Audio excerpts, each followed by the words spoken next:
Democrats target Trump tax returns in first bill under new House majority. Nancy Pelosi hints at strategic investigations of Trump.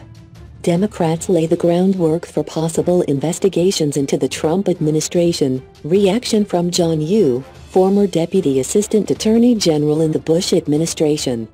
House Democrats' first order of business in the new Congress will be targeting President Trump's tax returns, setting the confrontational tone of the lower chamber. The first bill, called House Resolution 1 H.R. 1, indicates the Democrats' inclination to resist Trump not only in House committees, where a number of investigations will be launched in January, but also by introducing legislation that directly involves the president. The measure would mandate presidents to disclose their tax returns as part of a package that Democrats say would improve government and transparency of elected officials. Ed Rollins, President Trump v. Speaker Pelosi, let the battle begin. But the legislation is largely symbolic, as it has little chance of actually becoming law. The Republican-held Senate, which increased its majority after the midterm elections, is unlikely to vote for the bill. Trump himself could also refuse to sign it.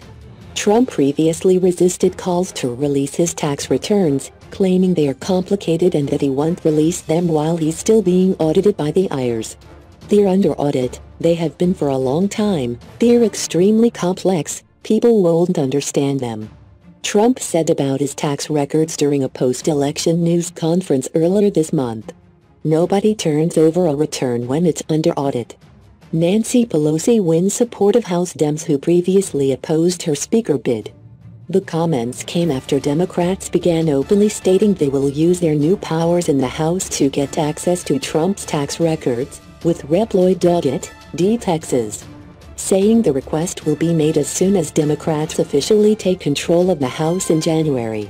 We need to give every major provision of this new tax law scrutiny that Republicans refused to provide last year, he said.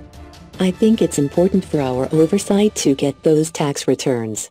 House Speaker-designate Nancy Pelosi and Rep. John Sarbanes of Maryland outlined the Democrats' first bill in a recent opposite the editorial page for The Washington Post, saying the Democrats' majority will bring real change to restore our democracy. The bill will also target political groups in a bid to shine a light on the so-called dark money and force such groups to reveal their donors. It would create national voter registration and expand access to early, online voting as well. State voter systems would get increased support from federal government, including paper ballots to prevent fraud. When we get dark money out of politics, clean up corruption and ensure fair elections, we will dismantle the ability of special interests to stack the deck of our democracy and our economy against hard-working Americans, the two Democrats wrote.